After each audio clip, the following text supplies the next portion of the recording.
ഹരേ കൃഷ്ണ. ശ്രീമദ് ഭാഗവതം ചതുർത്ഥസ്കന്ധം 25-ാമത്തെ അധ്യായം. ഇതിലെ 28-ാമത്തെ ശ്ലോകം വരെ എടുത്തു. ബാക്കിയുള്ള ഭാഗങ്ങൾ നമുക്ക് കേൾക്കാം. അതുവരെയുള്ള ഭാഗങ്ങൾ നമുക്കൊന്ന് വായിച്ചു നോക്കാം. ഓം നമോ ഭഗവതേ വാസുദേവായ. ശ്രീമദ് ഭാഗവതേ ചതുർത്ഥസ്കന്ധേ അഥ പഞ്ചവിംശോऽധ്യായः. മൈത്രേയ ഉവാച. ഇതി സന്ദിശ്യ ഭഗവാൻ ബാഹിഷതൈരഭിപൂജിതഃ പശ്യതാം രാജപുത്രാണാം തത്രൈവാന്തർദധേ ഹരഃ. രുദ്രഗീതം ഭഗവതഃ. സ്തോത്രം സർവേ പ്രചേതസഃ ജപന്തസ്തേ തപസ്തേ പുർവർഷാണാമയുധം ജലേ. പ്രാചീനബർഹിഷം ക്ഷത്തഃ കർമ്മസ്വാസക്തമാനസം നാരദോऽധ്യാത്മതത്ത്വജ്ഞഃ കൃപാലുഃ പ്രത്യബോധയത്. ശ്രേയസ്ത്വം കഥമദ്രാജൻ കർമ്മണാത്മനൈഹസേ ദുഃഖഹാനിഃസുഖാവാപ്തി ശ്രേയസ്തന്നേഹ ചേഷ്യത്തെ. രാജോവാച. ന ജാനാമി മഹാഭാഗ പരം കർമാപവിദ്ധധീ. ബ്രൂഹി മേ വിമലം ജ്ഞാനം യേന മുച്യേത കർമ്മഭിഃ. ഗൃഹേഷു കൂടധർമ്മേഷു പുത്രദാരധനാർത്ഥധീ. ന പരം വിന്ദതേ മൂഢോ ബ്രാഹ്മ്യൻ സംസാരവത്മസു. ഭോ ഭോ നാരദ ഉവാച. ഭോ ഭോ പ്രജാപതേ രാജൻ പശൂൻ പശ്യത്വയാധ്വരേ. സപ്ജ്ഞാപിതാൻ ജീവസംഖാൻ നിർഘൃണേന സഹസ്രശഃ. ഏതേ ത്വാം സംപ്രതീക്ഷന്തെ സ്മരന്തോ വൈശസം തവാ. സംപരേതാമയക്കൂടൈ ഛിന്ദന്ത്യുത്ഥിതമന്യവഃ. അത്ര തേ കഥയിഷ്യേമും ഇതിഹാസം പുരാതനം. പുരഞ്ജനസ്യ ചരിതം നിബോധഗതോ മമ. ആസീത് പുരഞ്ജനോ നാമ രാജാരാജൻ ബൃഹത്ശ്രവാ. തസ്യാവിജ്ഞാത നാമാസീത് സഖാ വിജ്ഞാതചേഷ്ടിതഃ. സോന്വേഷമാണശരണം ബഭ്രാമ പൃഥിവീം പ്രഭു. നാനുരൂപം യദാ വിന്ദദഭൂത് വിമനാ ഇവ. ന സാധുമേനേ താസ്സർവാഭൂതലേ യാവതീ പുരാ. കാമാൻ കാമയമാനോऽസൗ തസ്യോപപത്തയേ. സ ഏകദാ ഹിമവതോ ദക്ഷിണേഷ്വഥ സാനുഷു ദദർശ നവഭിർദ്വാർഭിഃപുരം ലക്ഷിതലക്ഷണാം.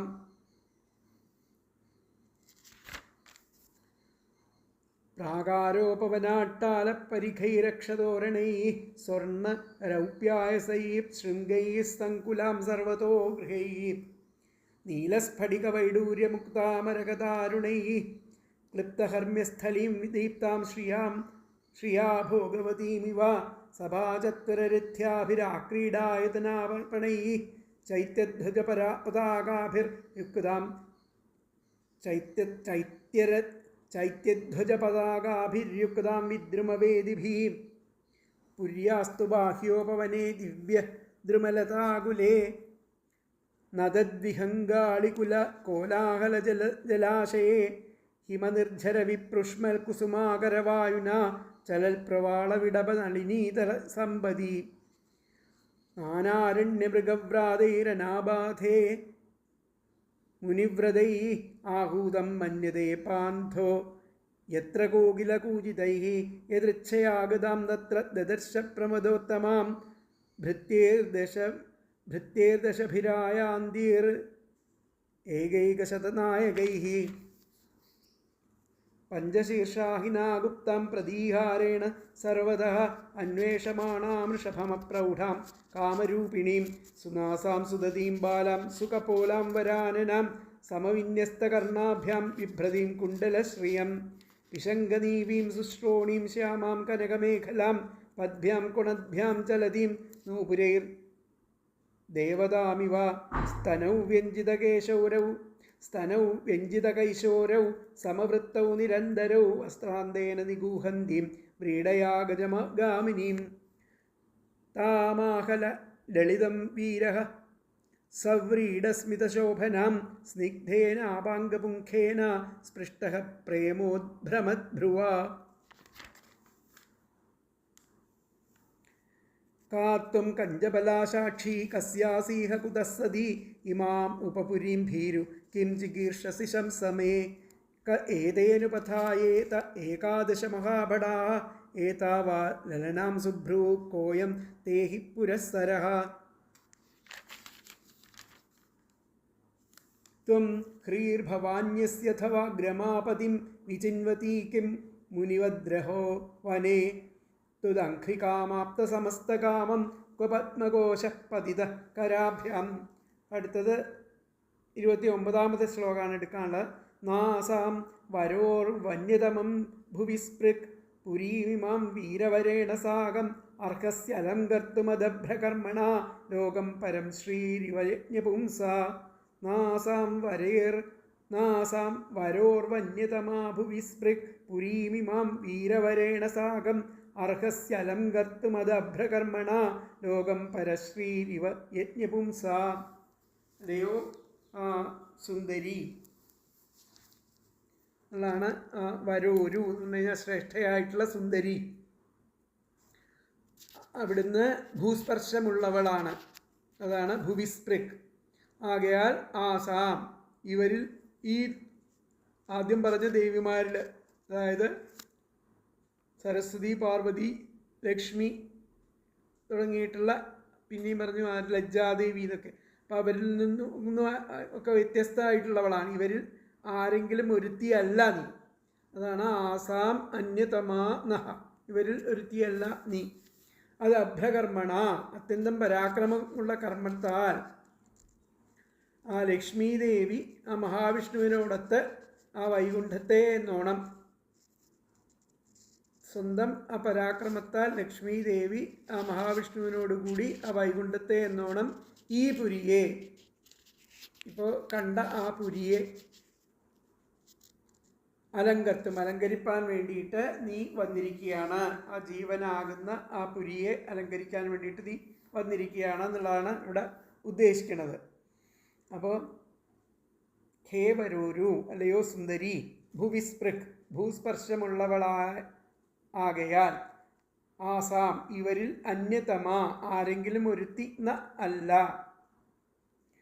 അത് അഭ്രകർമ്മണ അത്യന്തം പരാക്രമണമുള്ള കർമ്മത്താൽ വീരവരേണ സാകം ശ്രീഹി വീരന്മാരാൽ വരിക്കപ്പെടാൻ,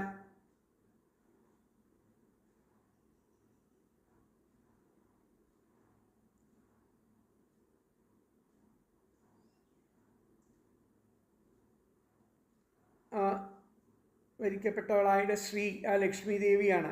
യജ്ഞപുംസ ആ മഹാവിഷ്ണുവിനോടൊത്ത്, ലക്ഷ്മീദേവി മഹാവിഷ്ണുവിനോടൊത്ത് പരം ലോകം ആ വൈകുണ്ഠത്തെ എന്നോണം ഈ പുരിയെ, ഇപ്പം ഈ കാണപ്പെടുന്ന ഈ പുരിയെ അലങ്കരിക്കാൻ വേണ്ടിയിട്ട് ആണ് നീ ഇവിടെ വന്നിരിക്കുന്നത്. നീ അതിന് അർഹയാകുന്നു എന്നാണ് ആ ശ്ലോകത്തിൽ പറയുന്നത്. അപ്പോൾ ഇതിൻ്റെ പദങ്ങൾ ഹേ വരോരു, അല്ലയോ സുന്ദരി, ഭുവിസ്പൃക് ഭൂസ്പർശമുള്ളവളാകയാൽ, ആസാം ഇവരിൽ അന്യതമാ ആരെങ്കിലും ഒരുത്തി ന അല്ല, അത് അഭ്രകർമ്മണ അത്യന്തം പരാക്രമമുള്ള കർമ്മത്താൽ,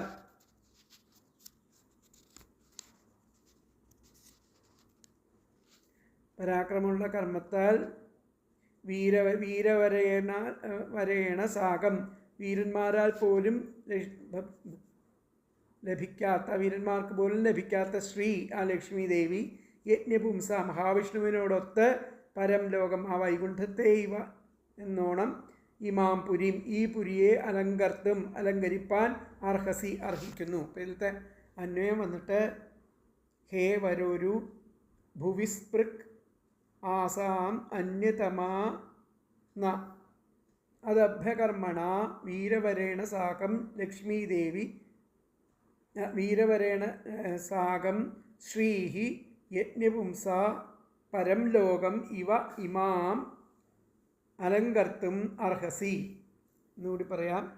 ഹേ വരോരു ഭുവിസ്പൃക് ആസാം അന്യതമാ ന അതഭ്രകർമ്മണ വീരവരേണ സാകം ശ്രീഹി യജ്ഞപുംസ പരം ലോകം ഇവ ഇമാം പുരീം അലങ്കർത്തും അർഹസി.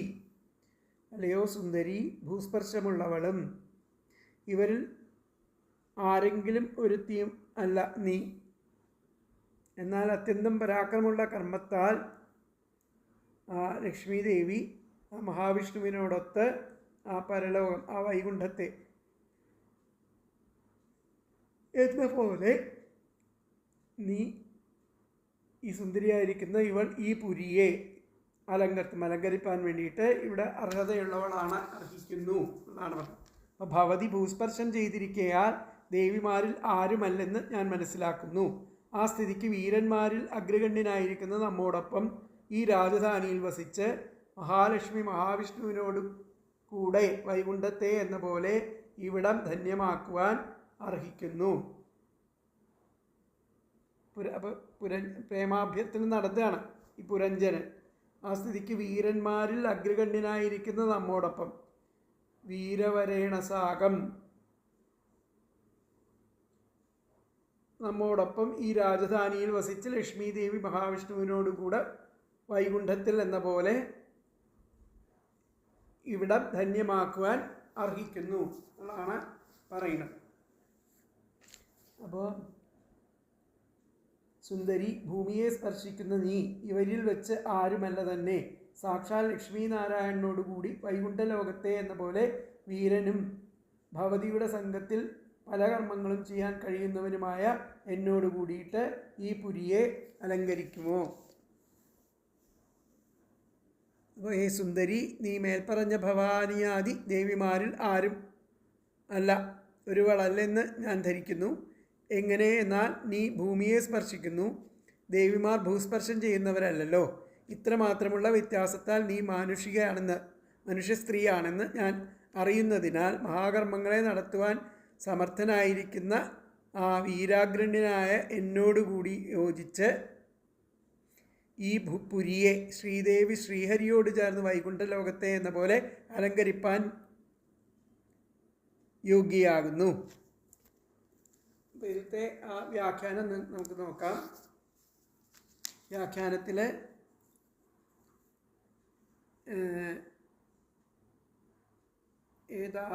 ഏതാഹ സ്ത്രീയ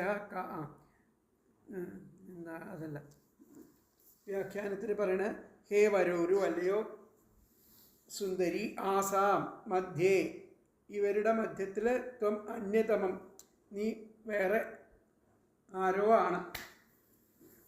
ഈ ദേവിമാരാരും തന്നെയല്ല.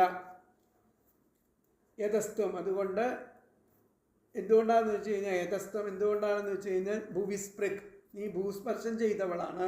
അതുകൊണ്ട് ആസാം, ഇവരുടെ മധ്യത്തിൽ ത്വം അന്യതമാം, നീ മറ്റാരോ ആണ്. ഇവരാരും അല്ല എന്നത്. അന്യതമാം അപി ന യഥസ്ത്വം ഭുവിസ്പൃക് ദേവതാഹ ഭുവം ന സ്പൃശന്തി, ദേവതമാരെ ആ ഭൂമി സ്പർശിക്കുന്നവരല്ല ആണ് ഇത്തെ വ്യാഖ്യാനം. ഹേ വരോരു, ആസാം മധ്യേ ത്വമന്യതമാപി ന സംഭവസി യതസ്ത്വം ഭുവിസ്പൃക് ദേവതാഹ ഭുവം ന സ്പൃശന്തി. അതാണ് അതിൻ്റെ വ്യാഖ്യാനം.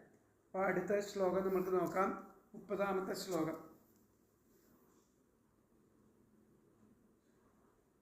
ദേവിയാണെങ്കിൽ അവൾ അപ്രാപ്യാണ്, അതല്ലാത്ത സ്ഥിതിക്ക് അനുരൂപയായിരിക്കുന്ന വധുവാണ്. തനിക്ക് അനുഭവിക്കുവാൻ ഉതകുന്ന ഭോഗ്യവസ്തുക്കൾ ലഭിക്കുമ്പോഴാണ് വിഷയാസക്തി ഉടലെടുക്കുന്ന ആധ്യാത്മിക പക്ഷത്തെ ഓർമ്മിപ്പിക്കുകയാണ് ഈ ശ്ലോകം ചെയ്യുന്നത്. അതാണ് ഈ പുരഞ്ജനൻ ആ ബുദ്ധിയാകുന്ന ദേവിയോട് ആ പ്രേമാഭ്യർത്ഥന അഭ്യർത്ഥിക്കാനുള്ള കാരണം. അടുത്ത ശ്ലോകം നമുക്ക് നോക്കാം. യേദേശമാപാംഗ വിഖണ്ഡിതേന്ദ്രിയം സവ്രീഡഭാവസ്മിത വിഭ്രമം ഭ്രുവാ ത്വയോപസൃഷ്ടോ ഭഗവാൻ മനോഭവ പ്രബാധത്തെ ധാനുഗൃഹാണ ശോഭനെ. യദേശമാപാംഗ വിഖണ്ഡിതേന്ദ്രിയം സവ്രീഡഭാവസ്മിത വിഭ്രമദ്ഭ്രുവാ ത്വയോപസൃഷ്ടോ ഭഗവാൻ മനോഭവ പ്രബാധത്തെ ധാനുഗൃഹാണ ശോഭനെ. അല്ലയോ ശോഭന ആയിട്ടുള്ളവളെ എന്ന് പറഞ്ഞു കഴിഞ്ഞാൽ ശോഭിക്കുന്നവളെ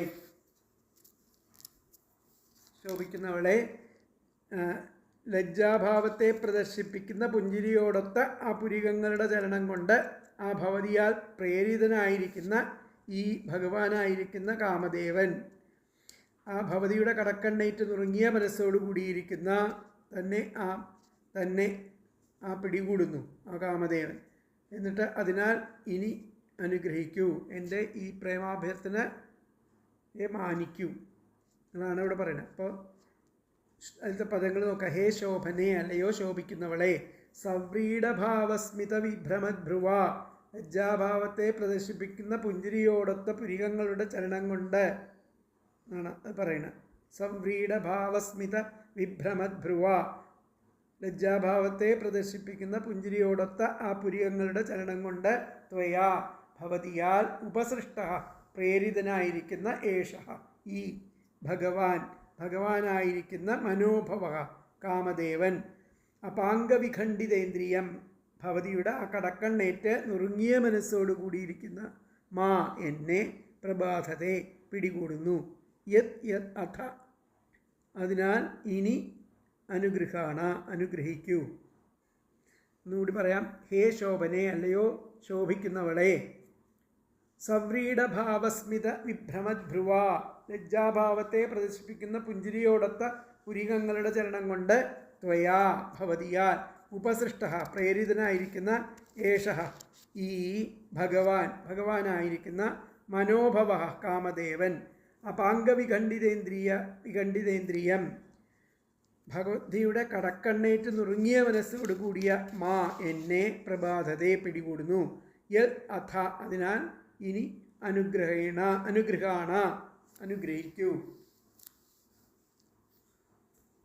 അപ്പോൾ ഇതിലത്തെ അന്വയം വന്നിട്ട് ഹേ ശോഭനെ സവ്രീഡഭാവസ്മിത വിഭ്രമദ്ഭ്രുവാ ത്വയാ ഉപസൃഷ്ടഃ ഏഷഃ ഭഗവാൻ മനോഭവഃ അപാംഗവിഖണ്ഡിതേന്ദ്രിയം മാ പ്രബാധത്തെ യത് അഥ അനുഗ്രഹാണ. എന്നുകൂടി പറയാം. ഹേ ശോഭനെ സവ്രീഡഭാവസ്മിത വിഭ്രമദ്ഭ്രുവാ ത്വയാ ഉപസൃഷ്ടഃ ഏഷഃ ഭഗവാൻ മനോഭവഃ അപാംഗവിഖണ്ഡിതേന്ദ്രിയം മാ പ്രബാധത്തെ യത് അഥ അനുഗ്രഹാണ. അല്ലയോ ശോഭിക്കുന്നവളെ, ലജ്ജാഭാവത്തെ പ്രദർശിപ്പിക്കുന്ന പുഞ്ചിരിയോടൊത്ത ആ പുരികങ്ങളുടെ ചലനം കൊണ്ട് ഭവതിയാൽ പ്രേരിതനായിരിക്കുന്ന ഈ ഭഗവാൻ കാമദേവൻ ഭവതിയുടെ കടക്കണ്ണേറ്റ് നുറുങ്ങിയ മനസ്സോട് കൂടിയിരിക്കുന്ന എന്നെ പിടികൂടുന്നു. അതിനാൽ ഇനി അനുഗ്രഹിക്കൂ. അല്ലയോ സുന്ദരി, ഭവതിയുടെ കടാക്ഷത്താൽ എൻ്റെ ഇന്ദ്രിയങ്ങൾ തളരുന്നു. ഭവതിയുടെ അലജ്ജാഭാവത്താലും ചലിക്കുന്ന പുരികക്കൊടിയാലും പ്രേരിതനായിരിക്കുന്ന കാമദേവൻ എന്നെ പീഡിപ്പിക്കുന്നു. എന്നെ സ്വീകരിച്ചാലും പ്രകാരം ആ പ്രത്യക്ഷമായിട്ട് ആ പ്രേമാഭ്യർത്ഥന നടത്തുന്ന ആ പുരഞ്ജനൻ അവളുടെ ആ സുരക്ഷാവ്യൂഹത്തെ പറ്റിയിട്ട് ബോധവാനല്ല. അവൾക്ക് തന്നിൽ അനുരാഗമുണ്ടെന്ന് അതിന് ലഘുവായിട്ടുള്ളൊരു സൂചന മാത്രമേ ഇവിടെ ലഭിച്ചിട്ടുള്ളൂ. അത് വ്യാജമാണെങ്കിൽ ഉണ്ടാകാവുന്ന അപകടം അചിന്ത്യമാണ്. അതിനാൽ ആ കാമാസക്തി വിവേകത്തെ നശിപ്പിക്കുന്നു എന്ന് സാരം. ഇതിൻ്റെ അർത്ഥം വന്നിട്ട് സർവസമർത്ഥനായിരിക്കുന്ന കാമൻ ലജ്ജയോടും പ്രേമത്തോടും കൂടിയുള്ള മന്ദഹാസത്താൽ ഇളകുന്ന പുരികം കൊണ്ട് ഭവതിയാൽ പ്രേരിതനായിട്ട് ഭവതിയുടെ കടക്കണ്ണുക കൊണ്ട് വിദ്ധഹൃദയനായിത്തീർന്ന എന്നെ അഭയം തന്ന് അനുഗ്രഹിക്കുക. ഇവിടെ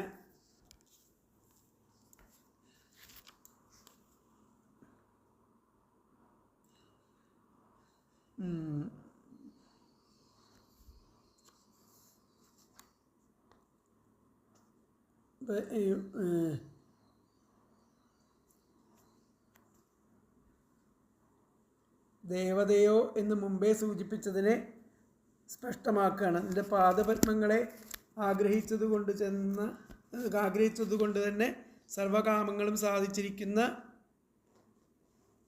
ഇതാദ്യം പറഞ്ഞു. അപ്പോൾ ഏതൊക്കെ ദേവിമാരാണ് എന്നുള്ളതിന് അങ്ങനെ സരസ്വതിയാണോ ലക്ഷ്മിയാണോ എന്നൊക്കെ ചോദിച്ചു.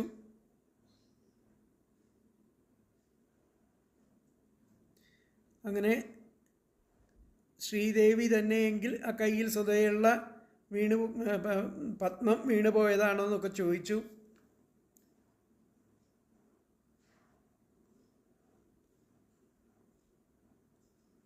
പിന്നെ ഹേ സുന്ദരി, നീ മേൽപ്പറഞ്ഞ അഭവാന്യാദി ദേവിമാരിൽ ഒരുവളല്ലെന്ന് ഞാൻ ധരിക്കുന്നു.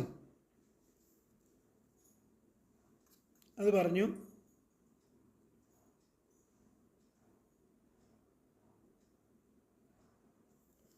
യഥേഷ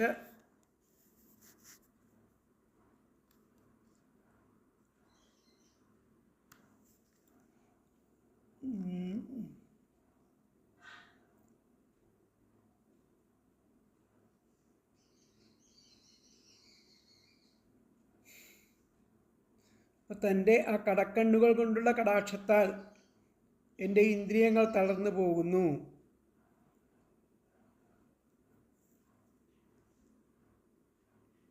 പറയുകയാണ്.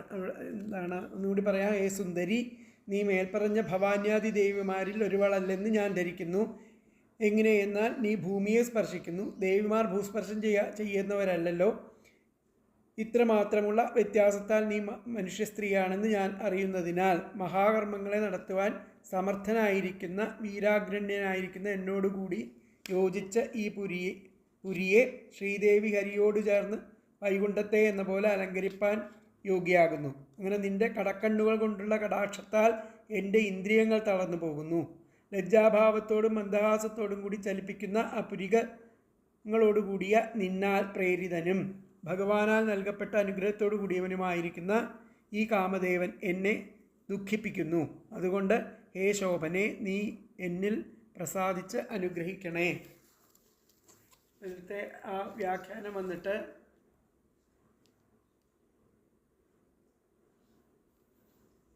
ആസാം മധ്യേ ത്വമന്യതമാപി ന സംഭവസി യതസ്തം ഭുവിസ്പൃക് എന്ന് പറഞ്ഞു. ദേവതാ ഭുവം ന സ്പൃശന്തി എന്ന് പറഞ്ഞു. ഹേ ശോഭനെ, അതുകൊണ്ട് അല്ലയോ ശോഭിക്കുന്നവളെ, ത്വയാ പ്രേരിത, നിന്നാൽ പ്രേരിക്കപ്പെട്ടിട്ട് കാമോ മാം ബാധതേ, നിന്നാൽ പ്രേരിക്കപ്പെട്ട ആ കാമൻ എന്നെ ബാധിക്കുന്നു. കാമം എന്നെ ബാധിക്കുന്നു. തസ്മാത് അനുഗ്രഹാണ്, അതുകൊണ്ട് എന്നെ അനുഗ്രഹിക്കൂ. ഹേ ശോഭനെ, ത്വയാ പ്രേരിത കാമോ മാം ബാധതേ, എന്നാൽ പ്രേരിപ്പിക്കപ്പെട്ട ആ കാമദേവൻ എന്നിൽ പ്രവർത്തിക്കുന്നു. അപ്പോൾ അതിന് വേണ്ടിയിട്ട് ആ കാമത്തെ സാധിപ്പാൻ തസ്മാത് അനുഗ്രഹാണ്, എന്നെ അനുഗ്രഹിക്കണേ എന്നാണ് ആ പ്രേമാഭ്യർത്ഥനയാണ് അവിടെ ചെയ്യുന്നത്. അപ്പോൾ അടുത്ത ശ്ലോകം നമുക്ക് നോക്കാം.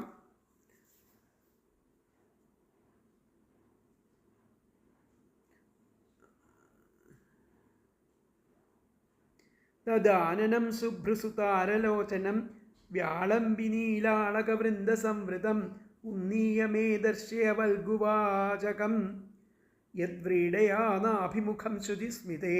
തദാനനം ശുഭ്രസുതാരലോചനം വ്യാളംബിനീലാളകവൃന്ദസംവൃതം ഉന്നീയമേ ദർശയവദ്ഗുവാചകം യദ്വ്രീഡയാനാഭിമുഖം ശുചിസ്മിതേ. അല്ലയോ മന്ദഹസിക്കുന്നവളെ, ശുചിസ്മിതേ, അല്ലയോ മന്ദഹസിക്കുന്നവളെ, അഴകുള്ള ആ പുരികങ്ങളോട് കൂടിയിട്ടുള്ള അവളും മയമുള്ള കൃഷ്ണമണികളുള്ള കണ്ണുകൾ ഉള്ളവളും നീണ്ടു ചുരുണ്ട് ആ ചുറ്റിയ ആ കുറുനിരകളോട് കൂടിയിട്ടുള്ളവളും മന്ദമായിട്ട് സംസാരിക്കുന്നവളും, വൽഗുവാചകം മന്ദമായിട്ട് സംസാരിക്കുന്നവളും ആയിട്ടുള്ള യാതൊന്ന് ആ ലജ്ജയാൽ ആയിട്ടുള്ള ആ നീ ലജ്ജയാൽ മുഖാമുഖമായിട്ട് ആകുന്നില്ല. അതുകൊണ്ട് അപ്രകാരം ആയിരിക്കുന്ന ആ മുഖത്തെ പൊക്കിയിട്ട് എന്നെ കാണിക്കൂ എന്നുള്ളതാണ് ഈ ശ്ലോകത്തിൽ പറയുന്നത്.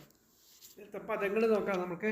ഹേ ശുചിസ്മിതേ, അല്ലയോ മന്ദഹസിക്കുന്നവളെ, ശുഭ്രു അഴകുള്ള പുരികങ്ങൾ, സുതാരലോചനം മയമുള്ള കൃഷ്ണമണികളുള്ള കണ്ണ്, വ്യാലംബി നീലാളകവൃന്ദ സംവൃതം നീണ്ടു ചുരുണ്ട് ചുറ്റിയ ആ കുറുനിരകൾ ഇവയോടുകൂടിയതും, വദ്ഗുവാചകം മന്ദമായി സംസാരിക്കുന്നതും, യത് യാതൊന്ന്, വ്രീഡയാ ലജ്ജയാൽ, അഭിമുഖം മുഖാമുഖമായിട്ട് ആകുന്നില്ലയോ.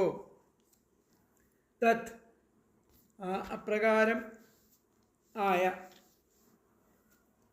അപ്രകാരവുമായിരിക്കുന്ന ആനനം ആ മുഖത്തെ ഉന്നീയ പൊക്കിയിട്ട് മേ എനിക്ക് ദർശയ എന്നെ കാണിക്കൂ. ഒന്നുകൂടി പറയാം. ഹേ ശുചിസ്മിതേ, അല്ലയോ മന്ദഹസിക്കുന്നവളെ, ശുഭ്രു അഴകുള്ള പുരികങ്ങൾ, സുതാരലോചനം മയമുള്ള കൃഷ്ണമണികളുള്ള കണ്ണ്, വ്യാളംബി നീലാളക വൃന്ദ സംവൃതം നീണ്ടു ചുരുണ്ട് ചുറ്റിയ കുറുനിര ഇവയോടുകൂടിയതും, വദ്ഗുവാചകം മന്ദമായി സംസാരിക്കുന്നതും യത് യാതൊന്ന് വ്രീഡയാ ലജ്ജയാൽ മുഖാമുഖമായിട്ട് ആകുന്നില്ലയോ. തത് അപ്രകാരവുമായിരിക്കുന്ന ആനനം ആ മുഖത്തെ ഉന്നീയ പൊക്കിയിട്ട് എനിക്ക് മേ ദർശയ എന്നെ കാണിക്കൂ എന്നാണ് പറഞ്ഞത്. അപ്പം അതിലത്തെ അന്വയം വന്നിട്ട് ഹേ ശുചിസ്മിതേ, അല്ലയോ മന്ദഹസിക്കുന്നവളെ, ഹേ ശുചിസ്മിതേ ശുഭ്രു സുതാരലോചനം വ്യാളംബിനീലാളകവൃന്ദസംവൃതം വദ്ഗുവാചകം യത് വ്രീഡയാ അഭിമുഖം ന തത് ആനനം ഉന്നീയ മേ ദർശയ. കൂടി പറയാം. ഹേ ശുചിസ്മിതേ ശുഭ്രു സുതാരുലോചനം വ്യാളംബിനീലാളക വൃന്ദസംവൃതം വദ്ഗുവാചകം യത് വ്രീഡയാ അഭിമുഖം ന തത് ആനനം ഉന്നീയ മേ ദർശയ. അതിൽ അർത്ഥം വന്നിട്ട്, അല്ലയോ മന്ദഹസിക്കുന്നവളെ, അഴകുള്ള പുരികങ്ങൾ, മയമുള്ള കൃഷ്ണമണികളുള്ള കണ്ണ്, നീണ്ടു ചുരുണ്ട് ചുറ്റിയ കുറുനിരകൾ ഇവയോടുകൂടിയിരിക്കുന്ന കുറുനിരകളുള്ള കുറുനിരകളോട് കൂടിയവളും മന്ദമായി സംസാരിക്കുന്നവളും യാതൊന്ന് ലജ്ജ കൊണ്ട് മുഖാമുഖമായിട്ട് അങ്ങനെ ആകുന്നില്ലയോ, സംസാരിക്കാൻ പറ്റുന്നില്ലയോ. അപ്രകാരവുമായിരിക്കുന്ന ആ മുഖത്തെ ഒന്ന് ഉയർത്തി പൊക്കിയിട്ട് എന്നെ കാണിക്കൂ. അല്ലയോ മന്ദഹസിക്കുന്നവളെ, ഭവതി ലജ്ജയാൽ നമ്രമുഖിയാണ്, മുഖം താഴ്ത്തിയാണ് ഇരിക്കുന്നത്. ഒന്ന് മുഖമുയർത്തു.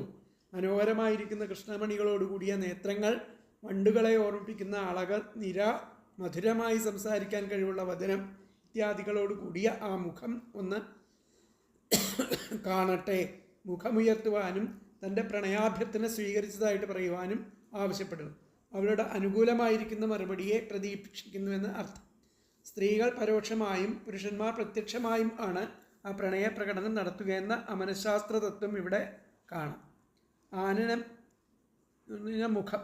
അല്ലയോ വീരനായിരിക്കുന്ന പ്രാചീന ബർഹിസേ, വീരനെങ്കിലും ധീരത ഇല്ലാത്തവനെ പോലെ പ്രണയാഭ്യർത്ഥന നടത്തുന്ന ആ പുരഞ്ജനെ അദ്ദേഹത്തിൻ്റെ വാക്യങ്ങളാൽ മോഹിതയായിരിക്കുന്ന അവൾ തൻ്റെ പുഞ്ചിരിയാൽ അഭിനന്ദിച്ചിട്ട് ഇപ്രകാരം പറയുന്നു. അതാണ് അടുത്ത ശ്ലോകങ്ങളിൽ. ഈ ശ്ലോകത്തിൻ്റെ അർത്ഥം വന്നിട്ട്,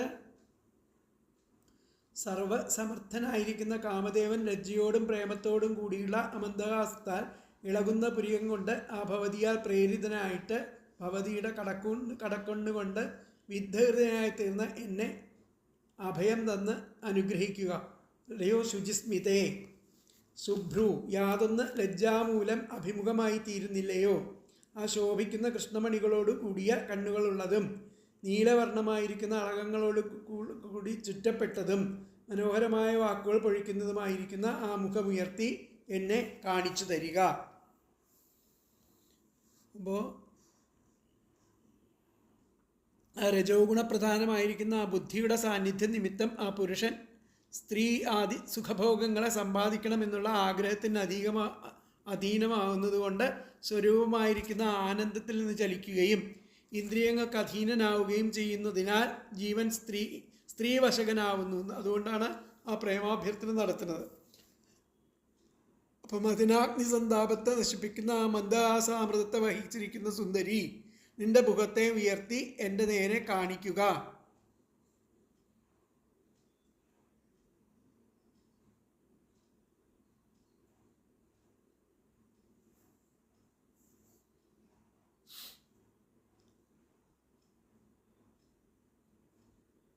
അപ്പോൾ അത് അങ്ങനെ കാണിക്കാൻ, അതിൻ്റെ സന്ദർശനം തന്നെ എൻ്റെ സന്താപത്തെ തീർക്കും. എന്തുകൊണ്ടെന്നാൽ നിൻ്റെ മുഖത്തെ അലങ്കരിക്കുന്ന പുരികങ്ങൾ അതിമനോഹരങ്ങളാണ്. നേത്രങ്ങൾ അധിക ശോഭയുള്ള കരിമിഴികളാൽ അലങ്കരിക്കപ്പെട്ടവയാണ്. നീലനിറത്തിലിരിക്കുന്ന കുറുനിരകളുടെ സമൂഹത്താൽ അല്പം മറയ്ക്കപ്പെട്ടിരിക്കുന്ന ആ മുഖത്തിൽ നിന്ന് പുറപ്പെടുന്ന മനോജ്ഞവാചകം സർവസന്താപത്തെയും ശമിപ്പിക്കുവാൻ സമർത്ഥമായിരിക്കും. ലജ്ജ നിമിത്തം താഴ്ത്തിയിരിക്കുന്ന ആ മുഖത്തെ ഉയർത്തുക, എന്നെ നോക്കി ആനന്ദിപ്പിക്കുക. ഇതിൻ്റെ വ്യാഖ്യാനം നോക്കാം. ഹേ സുന്ദരി, സുന്ദര ഭ്രൂലോചനം തവ മുഖം ദർശയ. അല്ലയോ സുന്ദരി, നിങ്ങൾ അവിടുത്തെ ആ സുന്ദരമായിരിക്കുന്ന കുടികളോടുകൂടിയ ലോചനം, ആ കണ്ണുകൾ, അതുപോലെ മുഖം, ഇവയൊക്കെ നേരിട്ട് കാണിക്കൂ എന്നാണ് പറഞ്ഞിരിക്കുന്നത്. അപ്പോൾ അതിലത്തെ വ്യാഖ്യാനം ഒന്നുകൂടി വായിക്കാം.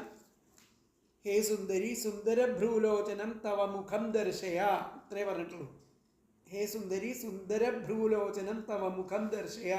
അപ്പം അതിനുശേഷം നാരദൻ പറയുകയാണ്. നാരദ ഉവാച ഇത്തം പുരഞ്ജനം നാരി യാജമാനമധീരവത് അഭ്യനന്ദത തം വീരം ഹസന്തി വീരമോഹിത. ഇത്തം പുരഞ്ജനം നാരി, പ്രകാരം ആ പുരഞ്ജനൻ ആ നാരിയോട് യാജമാനമധീരവത്, ഭീരുവിനെ പോലെ യാചിക്കുന്നു, പ്രേമത്തെ യാചിക്കുന്നു. അഭ്യനന്ദത, അവള് ആ രാജാവിനെ അഭിനന്ദിക്കുന്നു, ചിരിച്ചുകൊണ്ട് അഭിനന്ദിക്കുന്നു എന്നാണ് പറയുന്നത്. തം വീരം, വീരനെ കണ്ടിട്ട് ഹസന്തി, ചിരിച്ചുകൊണ്ട്, വീരമോഹിത, അദ്ദേഹത്തിൽ മോഹം ആർന്നിട്ട് അഭിനന്ദിക്കുന്നു. അപ്പോൾ ഹേ വീര, അല്ലയോ വീരനായവനെ, ഇത്തം ഇപ്രകാരം, അധീരവത് ഭീരുവെ പോലെ, യാചമാനം യാചിക്കുന്ന, വീരം വീരനായിരിക്കുന്ന, തം ആ പുരഞ്ജനനെ, നാരി ആ സ്ത്രീ, മോഹിത അദ്ദേഹത്തിൽ മോഹമാർന്നിട്ട്, ഹസന്തി ആ ചിരിച്ചുകൊണ്ട്, അഭിനന്ദിച്ചു. എന്നുകൂടി പറയാം. ഹേ വീര, അല്ലയോ വീരനായവനെ, ഇത്തം ഇങ്ങനെ, അധീരവത് ഭീരുവെ പോലെ, യാചമാനം യാചിക്കുന്ന, വീരനായിരിക്കുന്ന, തം പുരഞ്ജനം ആ പുരഞ്ജനനെ, നാരി ആ സ്ത്രീ, മോഹിത അദ്ദേഹത്തിൽ മോഹമാർന്നിട്ട്, ഹസന്തി ചിരിച്ചുകൊണ്ട്, അഭിനന്ദിച്ചു. നേരത്തെ അന്വയം വന്നിട്ട് ഹേ വീര, ഇത്തം അധീരവത് യാചമാനം വീരം പുരഞ്ജനം നാരീ മോഹിത ഹസന്തി അഭ്യനന്ദത. എന്നൂടി പറയാം. ഹേ വീര, ഇത്തം അധീരവത് യാചമാനം വീരം പുരഞ്ജനം നാരീ മോഹിത ഹസന്തി അഭ്യനന്ദത. അല്ലയോ വീരനായവനെ, ഇങ്ങനെ ആ ഭീരുവെ പോലെ യാചിക്കുന്ന, ആ വീരനായിരിക്കുന്ന പുരഞ്ജനനെ ആ സ്ത്രീ അദ്ദേഹത്തിൽ മോഹമാർന്ന് ചിരിച്ചുകൊണ്ട് അഭിനന്ദിച്ചു.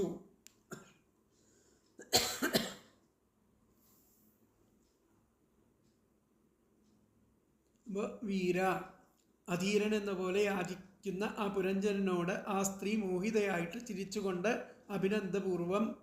അഭിനന്ദനപൂർവം പറഞ്ഞു അതാണ് പറയുന്നത്. അപ്പോൾ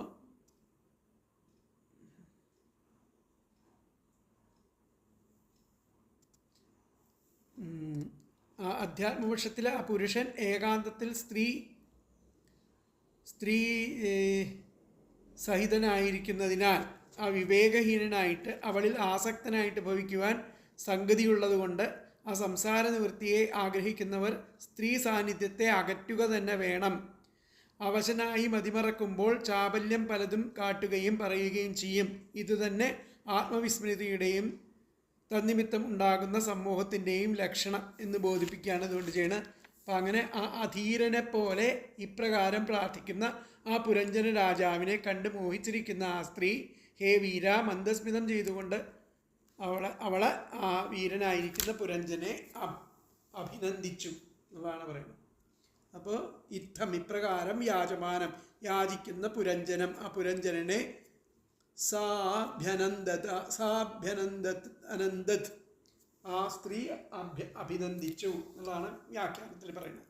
ഇത്തം യാചമാനം ഇപ്രകാരം യാചിക്കുന്ന പുരഞ്ജനം ആ സ്ത്രീ അവൾ അഭിനന്ദിച്ചു. എന്നുകൂടി പറയാം. നാരദൻ പറയുകയാണ്. നാരദ ഉവാച ഇത്തം യാചമാനം പുരഞ്ജനം സാഭ്യനന്ദത് അതാണ് അതിൻ്റെ വ്യാഖ്യാനം. അടുത്ത ശ്ലോകം നമുക്ക് നോക്കാം. ന വിദാമ വയം സമ്യക് കർത്താരം പുരുഷർഷഭ ആത്മനശ്ച പരസ്യാപി ഗോത്രം നാമ ച യൽകൃതം. ന വിദാമ വയം സമ്യക് കർത്താരം പുരുഷർഷഭ ആത്മനശ്ച പരസ്യാപി ഗോത്രം നാമ ച യത്കൃതം. അല്ലയോ പുരുഷർഷഭ എന്ന് പറഞ്ഞു കഴിഞ്ഞാൽ അല്ലയോ പുരുഷന്മാരിൽ യോഗ്യനായിട്ടുള്ളവനെ. അപ്പോൾ എൻ്റെയും മറ്റുള്ളവരുടെയും ആ കർത്താവിനെയോ കുലത്തിൻ്റെ പേര് ഇവയും ആരുടേത് തന്നെയോ അതെല്ലാം നാം നല്ല പോലെ അറിയുന്നില്ല. ന വിദാമ എന്ന് പറഞ്ഞു കഴിഞ്ഞാൽ അറിയുന്നില്ല എന്നർത്ഥം. ന വിദാമ അറിയുന്നില്ല. വയം എൻ്റെ സമ്യക് കർത്താരം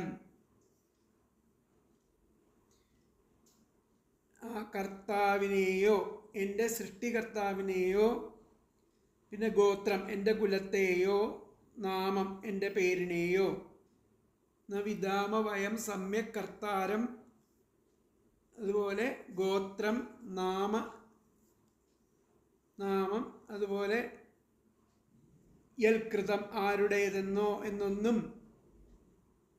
അല്ലയോ പുരുഷന്മാരിൽ യോഗ്യനായിട്ടുള്ളവനെ അതിനെപ്പറ്റിയൊന്നും എനിക്ക് അറിയുന്നില്ല.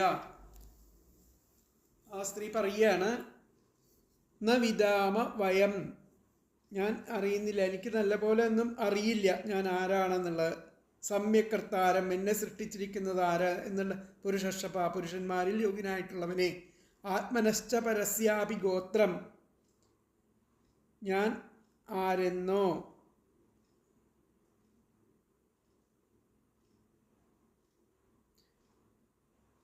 എൻ്റെ മറ്റുള്ളവരെ പറ്റിയോ എൻ്റെയും മറ്റുള്ളവരുടെയും കർത്താരം ആ കർത്താവിനെയോ സൃഷ്ടികർത്താവിനെയോ കുലത്തെയോ നാമ ച പേര് ഇവയും ആരുടേതെന്നോ അതൊന്നും ഞാൻ നല്ല പോലെ അറിയുന്നില്ല. അപ്പോൾ പദങ്ങൾ നോക്കാം. ഹേ പുരുഷർഷഭ അല്ലയോ പുരുഷന്മാരിൽ യോഗ്യനായിരിക്കുന്നവനെ. ആത്മനഹച്ച എൻ്റെയും പരസ്യ മറ്റുള്ളവരുടെയും കർത്താരം എൻ്റെ കൂടെ ഉള്ളവരുടെയും അർത്ഥം. എൻ്റെയും എൻ്റെ കൂടെ ഉള്ളവരുടെയും ഒന്നും എനിക്ക് അവരുടെ സൃഷ്ടി കർത്താവിനെ പറ്റിയിട്ടോ അവരുടെ കുലത്തെ പറ്റിയിട്ടോ പേരിനെ പറ്റിയിട്ടോ എനിക്ക് ഒന്നും അറിവില്ല, നല്ലപോലെ അറിവില്ല എന്ന് പറയുന്നു. ഹേ പുരുഷർഷഭ അല്ലയോ പുരുഷന്മാരിൽ യോഗ്യനായിട്ടുള്ളവനെ. ആത്മനഹച്ച എൻ്റെയും പരസ്യ മറ്റുള്ളവരുടെയും കർത്താരം കർത്താവിനെയോ ഗോത്രം കുലം നാമച്ച പേര് ഇവയും യൽകൃതം ആരുടേതെന്നോ വയം നാം സമ്യക് നല്ല പോലെ ന വിദാമ അറിയുന്നില്ല.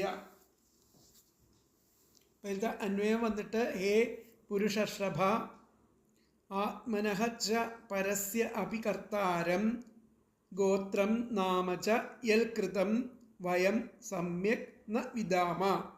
എന്നുകൂടി പറയാം. ഹേ പുരുഷർഷഭ ആത്മനഃ ച പരസ്യ അപി കർത്താരം ഗോത്രം കുലം നാമ യത്കൃതം വയം സമ്യക് ന വിദാമ. അല്ലയോ പുരുഷന്മാരിൽ യോഗ്യനായിട്ടുള്ളവനെ, എൻ്റെയും മറ്റുള്ളവരുടെയും കർത്താവിനെയോ കുലം നാമം പേര് ഇവയും അതുപോലെ ആരുടേതെന്നോ നാം നല്ലതുപോലെ അറിയുന്നില്ല. ഇവിടെ പറഞ്ഞിരിക്കുന്ന അല്ലയോ പുരുഷശ്രേഷ്ഠ, എനിക്ക് എൻ്റെയോ പരിവാരങ്ങളുടെയോ പിതാവാരെന്നോ ഗോത്രം ഏതെന്നോ ഒന്നും അറിവില്ല. അല്ലയോ വീര, ഞാനിപ്പോൾ ഇവിടെ ആണെന്ന് മാത്രം ഞാൻ അറിയുന്നു. അത് അടുത്തതിലാണ് പറയുന്നത്.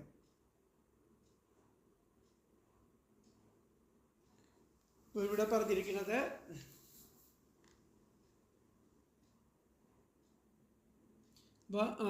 വീര അധീരൻ എന്ന പോലെ യാചിക്കുന്ന ആ പുരഞ്ജനെ ആ സ്ത്രീ മോഹിതയായിട്ട് ചിരിച്ചുകൊണ്ട് അഭിനന്ദിച്ചു പറഞ്ഞു. അല്ലയോ പുരുഷശ്രേഷ്ഠ എന്നത് പറഞ്ഞു.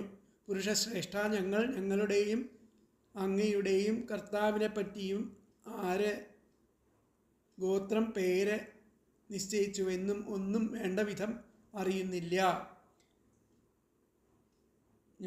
ഞങ്ങളുടെയും അങ്ങയുടെയും കർത്താവിനെ പറ്റിയും ആര് ഗോത്രം പേരും നിശ്ചയിച്ചെന്നും ഒന്നും വേണ്ട വിധം അറിയുന്നില്ല എന്നുള്ളതാണ് ഈ ശ്ലോകത്തിൻ്റെ അർത്ഥം. ഇതിൽ പറഞ്ഞിരിക്കുന്നത്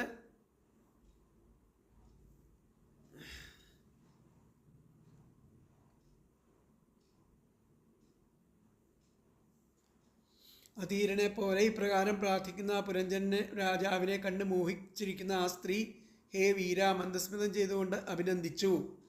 അധ്യാത്മപക്ഷത്തിൽ ആ ചേതനാസ്വരൂപനായിരിക്കുന്ന ജീവന് ബുദ്ധിയോട് ചേർന്നാലല്ലാതെ ആ ഭോഗസമ്പത്തില്ല.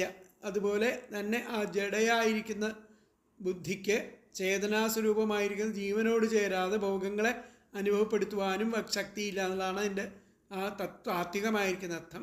ചിദ്രൂപനായിരിക്കുന്ന ജീവൻ ബുദ്ധിയെന്നും ചിദ്രൂപനായിരിക്കുന്ന ജീവൻ ബുദ്ധിയെയും ജഡരൂപമായിരിക്കുന്ന ബുദ്ധി ജീവസാന്നിധ്യം നിമിത്തം ജീവനായും അംഗീകരിച്ചു. ഇതിന് അന്യോന്യാധ്യാസം എന്നാണ് പറയുക. ഇത് നിമിത്തം ജീവന് ഭോഗങ്ങളെ അനുഭവിക്കുവാൻ കഴിയുന്നു. ഭോഗങ്ങളെ അനുഭവിക്കുന്നവൻ എന്ന് പറയുന്നു, ജീവനെ എന്ന് പറയുന്നു. അപ്പോൾ ആ ഭോഗങ്ങൾക്ക് ഉചിതമായിരിക്കുന്ന ഉപകരണങ്ങളെ സമ്പാദിക്കുന്നവൻ എന്നുമുള്ള രണ്ട് നില ആ ജീവന് കിട്ടുന്നു.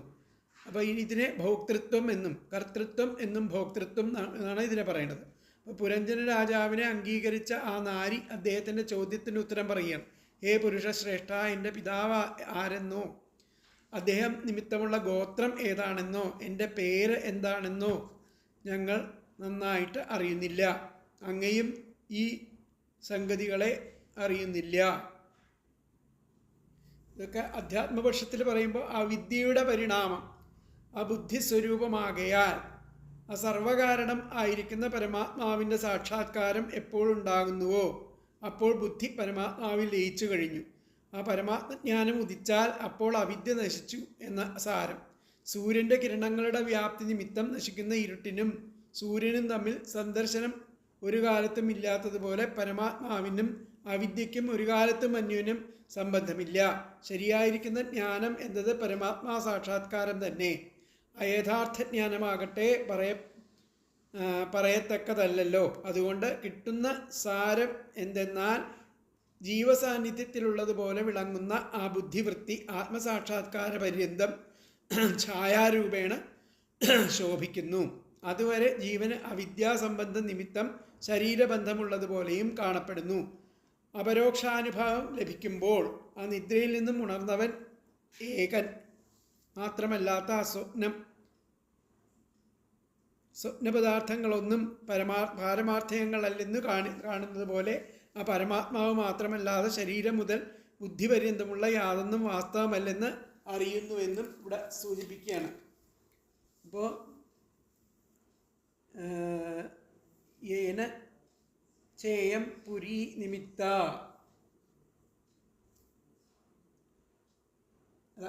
അപ്പോൾ ഇതിൽ വ്യാഖ്യാനത്തിൽ പറയുന്ന ഹേ പുരുഷശ്രഭ അല്ലയോ പുരുഷശ്രേഷ്ഠ, മമ തവ നമ്മുടെയും അങ്ങയുടെയും ചകർത്താരം ആ സൃഷ്ടികർത്താവ് ആരെന്നോ പിതാവ് ആരെന്നോ ഗോത്രം ഗോത്രം ഏതെന്നോ നാമം പേര് ഏതെന്നോ ഒന്നും ഏന കൃതം ആരാൽ ഇതൊക്കെ ചെയ്തു എന്നോ ഒന്നും ന വിദാമ ന വിദ്മഹ അതൊന്നും നമ്മൾക്ക് അറിയില്ല എന്നർത്ഥം. ഹേ പുരുഷശ്രഭ മമ തവ ച കർത്താരം ഗോത്രം നാമ ച ഏന കൃതം തം ന വിദ്മഹ എന്നാണ് അതിൻ്റെ ആ വ്യാഖ്യാനം ആയിട്ട് പറയുന്നത്. അപ്പോൾ അടുത്ത ശ്ലോകം നമുക്ക് നോക്കാം. 34-ാമത്തെ ശ്ലോകം. ഇഹാദ്യ സന്തമാത്മാനം വിദാമന തതഃപരം യേനേയം നിർമ്മിതാ വീരപുരീ ശരണമാത്മനഃ. ഇഹാദ്യ സന്തമാത്മാനം വിദാമത തതഃ പരം യേനേയം നിർമ്മിതാ വീരപുരീ ശരണമാത്മനഃ. അല്ലയോ വീര, എന്നെ ഇപ്പോൾ ഇവിടെ ഉള്ളവളായിട്ട് മാത്രം എനിക്കറിയാം. ഞാനിവിടെ ഉള്ളവളായിട്ട് മാത്രം എനിക്കറിയാം. തതഃപരം അതിനേക്കാൾ ഒന്നും എനിക്ക് ന ആത്മനഃ ഒന്നും എനിക്ക് അറിയുന്നില്ല. ശരണസങ്കേതം ആയിരിക്കുന്ന ഈ ഭവനം ആരാൽ നിർമ്മിക്കപ്പെട്ടിരിക്കുന്നുവോ അതും എനിക്കറിയില്ല. ഇഹ അദ്യസന്തം ആത്മാനം. അദ്യ ഇഹ എന്ന് പറഞ്ഞാൽ ഇപ്പോൾ ഇവിടെ ഉണ്ട് എന്നുള്ളത് മാത്രം എനിക്കറിയാം. സ്വന്തം ആത്മാനം ഉള്ളവളായിട്ട് എനിക്കറിയാം. വിദാമ അല്ലാതെ കൊണ്ട് അതിനെക്കുറിച്ച് എനിക്കറിയാം, ഉള്ളവളായിട്ട് എനിക്കറിയാം. ന തതഃപരം അതിലപ്പുറം ഒന്നും എനിക്കറിയില്ല. ഏനേയം എന്തുകൊണ്ടാണോ ഇത് നിർമ്മിച്ചിട്ടുള്ളത് എന്നോ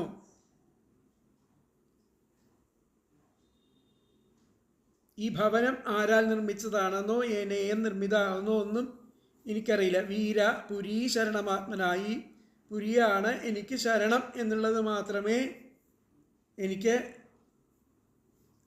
ആരാണോ ഇതിനെ നിർമ്മിച്ചതെന്നോ ഒന്നും എനിക്ക് അറിയില്ല.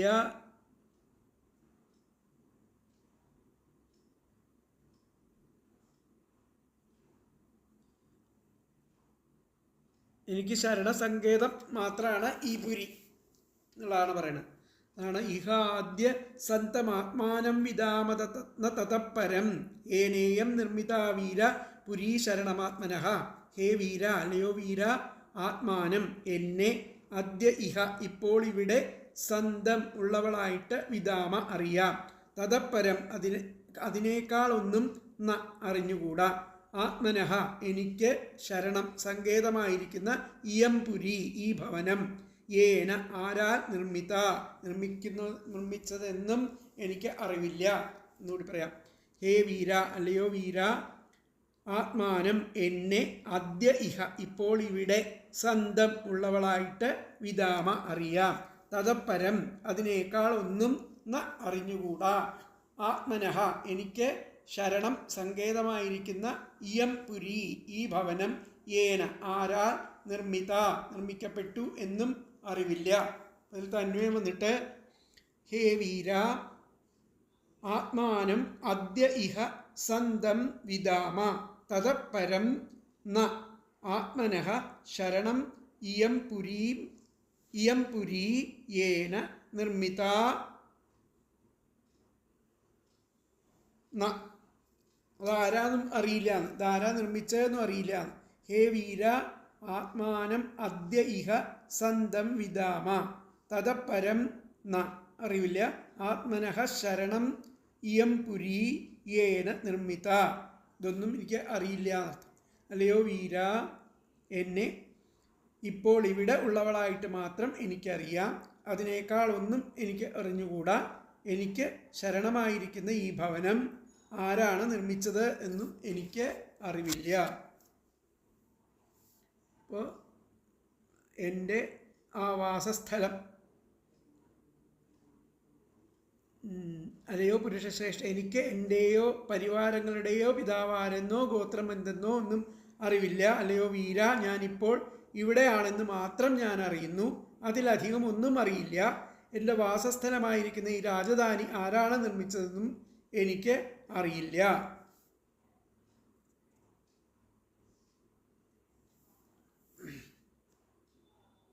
അപ്പോൾ ഇപ്പോൾ ഇവിടെയുള്ള എന്നെ പറ്റി മാത്രം ഞാൻ അറിയുന്നു, അല്ലാതെ മറ്റൊന്നും എനിക്ക് അറിഞ്ഞുകൂടാ.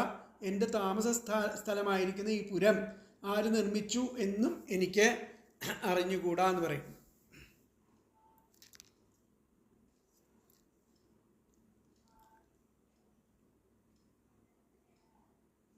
ഹേ വീര, എൻ്റെ വാസത്തിന് യോഗ്യമായിരിക്കുന്ന പുരിയെ നിർമ്മിച്ചത് ആരാണെന്നും എനിക്കറിവില്ല. ഞാനിപ്പോൾ ഇവിടെ നിൽക്കുന്നു എന്ന് മാത്രം അല്ലാതെ അതിൽ നിന്ന് അന്യമായിട്ട് യാതൊന്നും അറിഞ്ഞുകൂടാ. ഇപ്പോൾ ഇതിൻ്റെ മുമ്പത്തെ ആ ശ്ലോകത്തിൽ പറഞ്ഞു എൻ പിതാവും ഇതിൻ്റെ നാമം ഗോത്രം ഒന്നും അറിയില്ല എന്നുള്ളത്. അപ്പം അതിൻ്റെ അധ്യാത്മപക്ഷത്തിൽ പറയുന്നതിനെ പറ്റിയിട്ട് പറഞ്ഞു.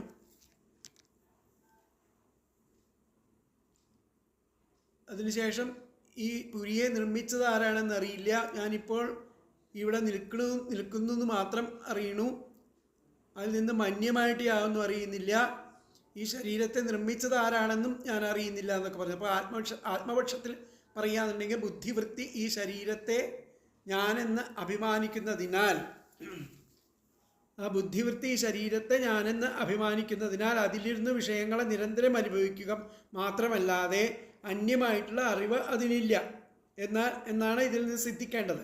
അപ്പോൾ ഇതിൽ നിന്ന് അറിയേണ്ടതായിരിക്കുന്ന സംഗതി, ഉടമസ്ഥനില്ലാത്തതായിട്ട് ഒഴിഞ്ഞുകിടക്കുന്ന ഒരു ഗൃഹത്തിൽ എതിർച്ഛയാ ആഗതയായിരിക്കുന്ന സ്ത്രീ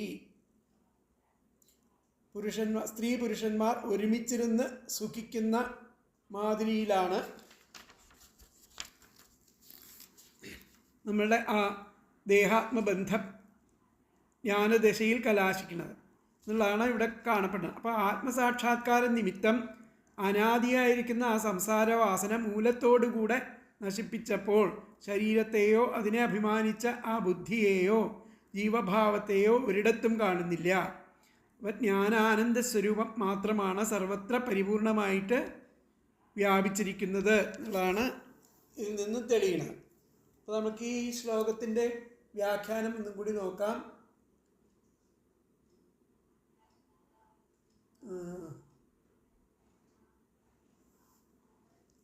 അപ്പോൾ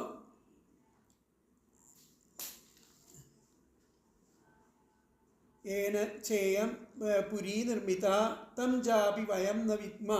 ആ പുരി ആരാണ് നിർമ്മിച്ചതെന്നും എനിക്കറിയില്ല. ഏതേ നരാഹ നാര്യശ്ച. ഇപ്രകാരം നരനും നാരിയും കൂടി ചേർന്ന് മമ സഖായ സന്തി മൈ സുപ്തായാമയം. അതൊക്കെ അടുത്ത ശ്ലോകത്തിലാണ് പറയുന്നത്. അപ്പോൾ 34ാമത്തെ ശ്ലോകത്തിൽ ഇത്രേ പറയുന്നുള്ളൂ.